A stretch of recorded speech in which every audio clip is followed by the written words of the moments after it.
Hey everybody, I'm pretty excited about this video because this is my 808.7s that you guys saw me redo and put the cream Gloxycuts on in one of our previous videos about 9 months ago. And I get to show you the abuse and the use and talk about how these soles performed, how my 808.7s have performed, and how they have withstood all the abuse. We did a motorcycle trip across country, 4,800 miles in them, and I mean, there was flash floods we went through, there was all kind of torrential downpours. I mean, these things have been through the ringer, hiking in the Grand Canyon, the whole 9 yards. So we're gonna talk about that and cover these in this. Stick along.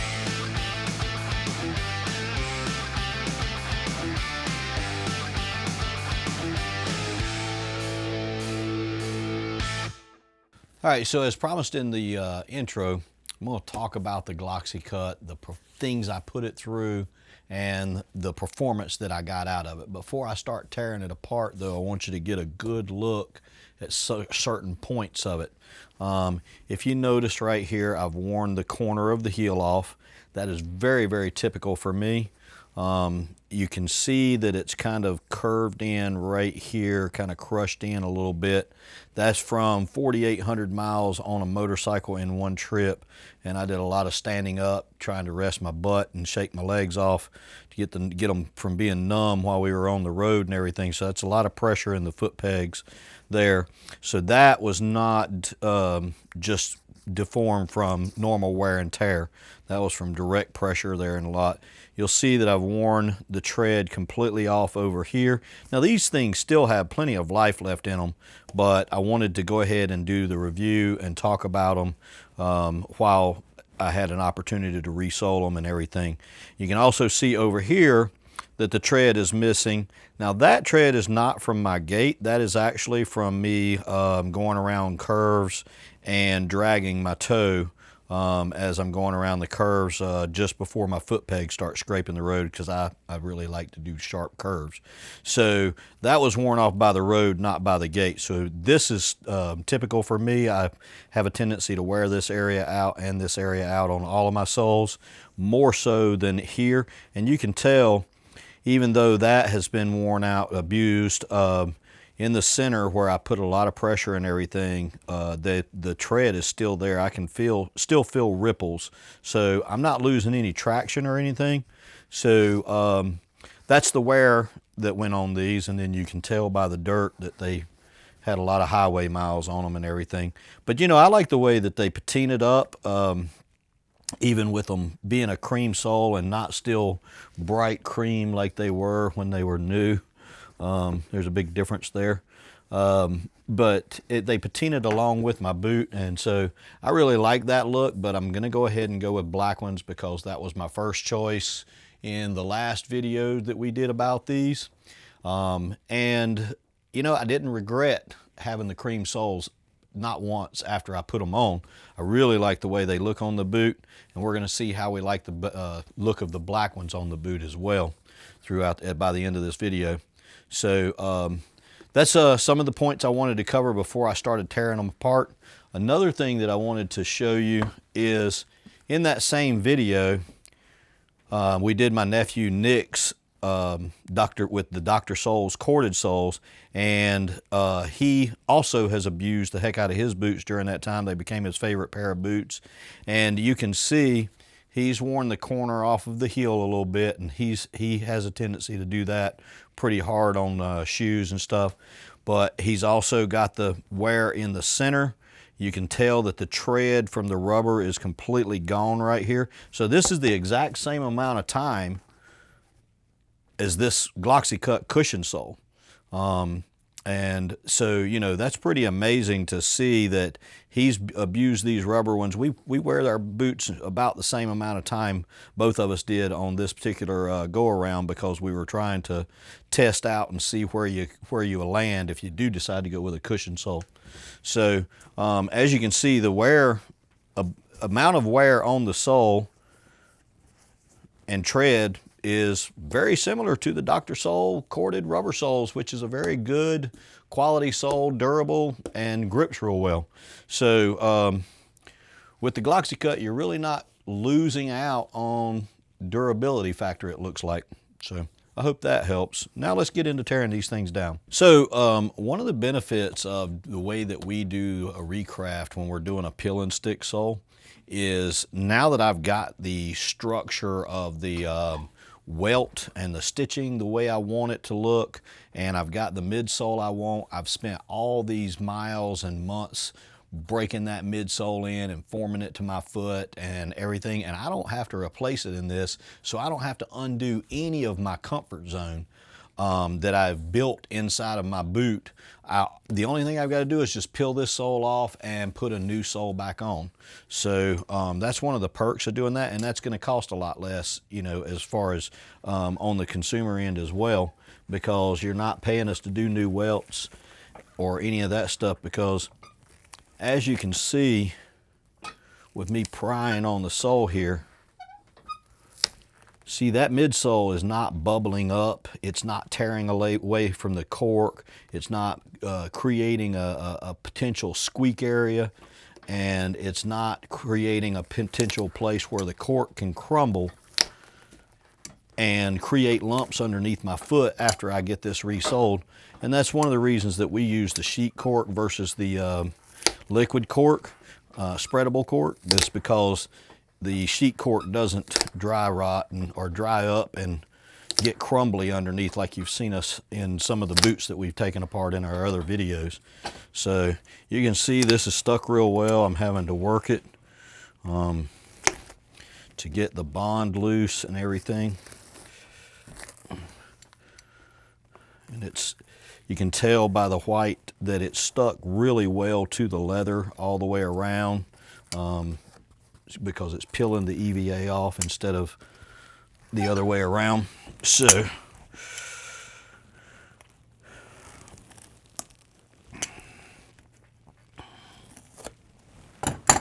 now let's take a look at the original, and you can see where it wore off on the heel a little bit. It's not a tremendous amount or anything, but once you start getting that heel over, for me, it changes my balance, and when I stand all day, it can start affecting the twist of my ankle, which can affect the twist of my knee, which can affect the twist of my hip, and then there's my lower back hurting from standing all day. So I just prefer to avoid that and don't wear my heels way over like I see a lot of people do. And then also, you can tell that there's still some tread left, but it's starting to get smooth in the middle. So I just figured it was time to go ahead and do these so that I could do this video for you. Now all I have to do here is, really I could almost just go ahead and slap cement to this, but there is a couple of places where there's a little bit of dirt right here in the edges because I chose to do leather midsoles. And as I've mentioned in my midsole video, if you're going to be in a lot of water, then you want to do a rubber midsole to keep that from happening. And I wasn't expecting to be in torrential downpours on that motorcycle trip the way I was. We rode for hours in nothing but just pouring down monsoon type rains. One time we were riding along, me and my brother was riding along at about 80 miles an hour. Speed limit was 75. We were running along about 80 miles an hour. And all of a sudden my bike back tire decided to try to become the front tire. And then it switched to the other side and tried to become the front tire again. And we weebled and wobbled a little bit, and I pulled over, and I asked my brother, I said, "Did you see that, man, when I hydroplaned? I was like here and there, back and forth." And he looked at me, he says, "Nah, I didn't see you, man, because I was doing the same thing." I was trying to stay alive. So, you know, it got exciting, but we were riding in rain for hours on end. And as I mentioned in the intro, I wanted to talk about this boot as well, the 8087. I wore these boots exclusively on that trip. And if they got wet, I was just gonna have wet feet, but I was really amazed. I never treated these boots with any spray or anything. And I just took them on this trip, and we rode and rode, and not once did my feet get wet until we got caught in a flash flood and we had to walk in the flash flood to save our motorcycle. So we were standing in basically like a rapid river of flash flood going across the road and mud and muck and everything. And the water got over the top of the boot. And I don't care what kind of boot and how much waterproofing it has, once it goes in here, it's not gonna keep your feet dry. And so that was the only time my feet got wet with these boots. So that was pretty cool. Okay, you notice that I'm sanding the sole first because it was very slick when I first got started, and I want a good rough surface to be able for the glue to be able to bond to. And you want to get all the pores opened up so that they'll grab that cement in every direction and everything. So it's very important to get that roughed up all the way around.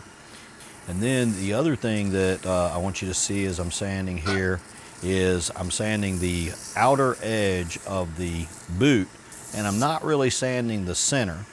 And the reason that I'm doing it that way is because the old cement in the center here works like a primer. It's not dirty, there's nothing wrong with it, and it's the exact same cement that I used before, so it's already bonded, so it'll work as a good primer base, and I can just put my cement over.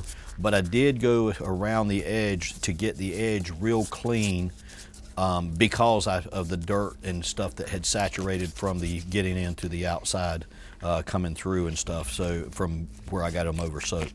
And then also one thing that you want to notice is that while I was sanding the edge, I didn't make a beveled edge, but I was very careful not to hit my stitches because you don't want to rough up your stitches and weaken the strength of those. And that's one thing, the reason that it's really important even on a midsole to use a channel to sink those stitches down in, so that way when you're doing resoles you can rough this up and not mess with the integrity of your stitches. Okay, so now that the cement is good and dry, it's time to stick these. I want to line them up.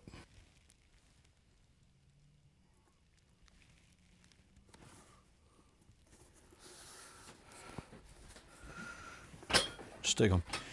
Now, one of the things I wanted to make sure and cover, I mentioned that I don't really like cushion soles, and that is because what we have learned about cushion is if you have, and as I mentioned about how I'll wear off on a certain area, if you have where you're putting improper pressures on anything cushiony, it just squeezes down and gives way to that improper pressure.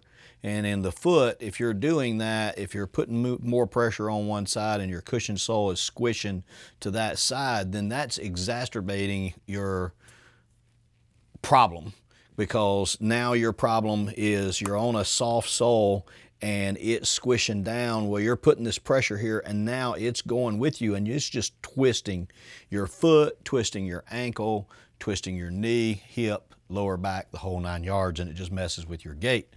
Well, I don't even wear tennis shoes that have cushion soles. When I buy my tennis shoes, I don't buy the barefoot running shoes because I don't really care for their style so much. So I'll buy standard running shoes and I bring them in here and I cut the soles off immediately, get rid of all the cushioning, and then I put it on and I go basically like a barefoot running shoe out of that shoe.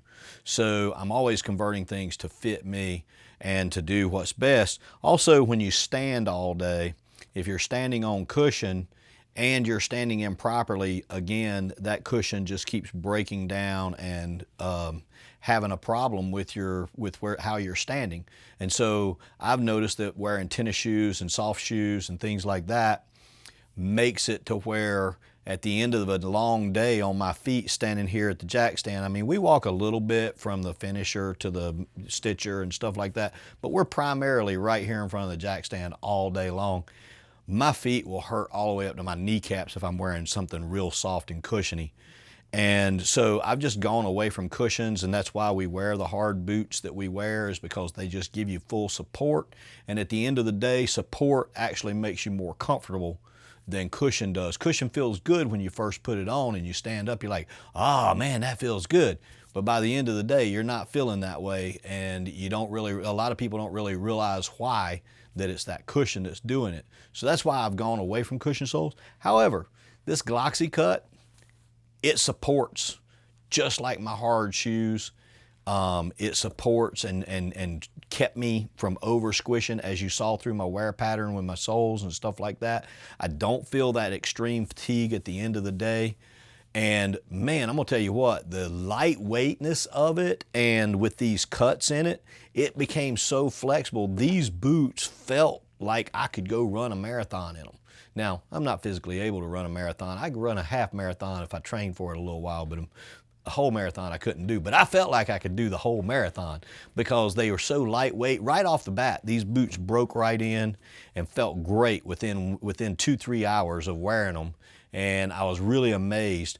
Also, another thing that I didn't mention is some of the conditions that I wore these boots in. So I used these on wet grass, no slippage, wet tile, no slippage.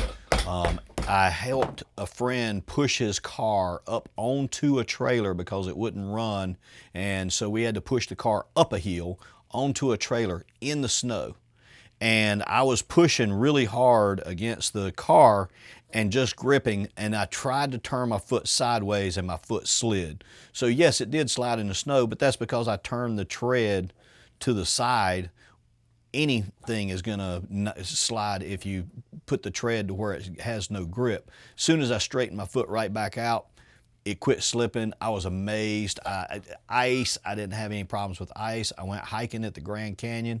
I was walking around on the edge of the canyon right there, you know, and it's got loose granular gravel all around on it and stuff, and other people were being very nervous in their hiking boots and stuff. And I was like, man, these things grip great. So, you know, I couldn't have, and then in the water when we got washed away in a flash flood and we had to get the motorcycles out of them, and I mentioned how that the water went over the top. Well, my brother and I were struggling with the motorcycles trying to get them up out of that flash flood, and we were walking in muck and heavy currents on the asphalt, and you know, it had a lot of mud and stuff that had washed across the road, and we were walking in all that slush and with the heavy currents and everything. We weren't slipping I wasn't slipping a bit trying to push a motorcycle up those hills and out of that flash flood and everything so they wouldn't get damaged. So everything that I put these things through, I was very impressed with them. Now this is a poor man's press. I actually prefer this over the hydraulic presses. We've had hydraulic presses and I've given them away or thrown them in the trash when they broke down. Well, I gave them away before they broke down, but I had a couple that broke down and I just threw them away. But this applies pressure. I'm applying pressure with my foot, and then I use my hammer, and it helps me get a better bond, because on these cushion soles, you get a lot of bounce back, so you're not getting that full pressure through like you are on those hard rubber soles.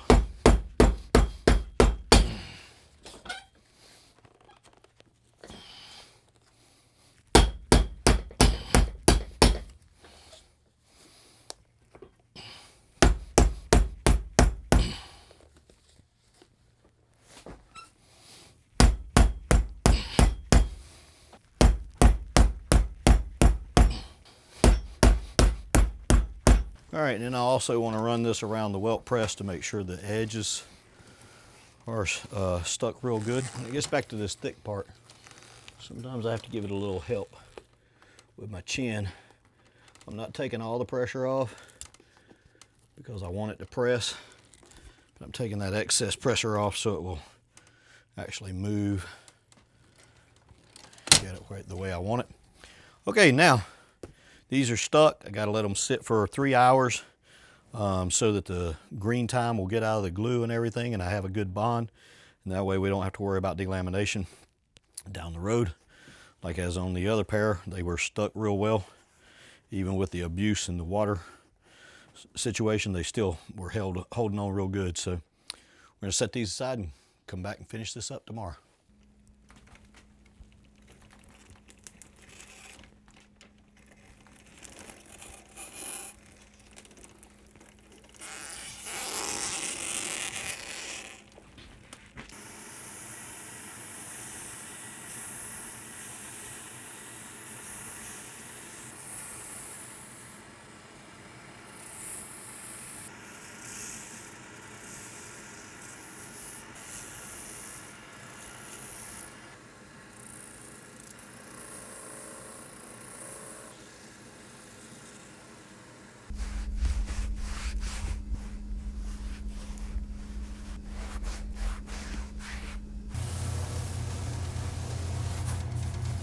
All right, so here's the finished product. We have the black sole on here now. You know, it wasn't a full total recraft. We were just replacing the soles and reviewing about what Gloxycut, how it performed for me. I was very impressed with it. Last time I did the cream sole. This time I went with the black sole just because I wanted to give it a try as well.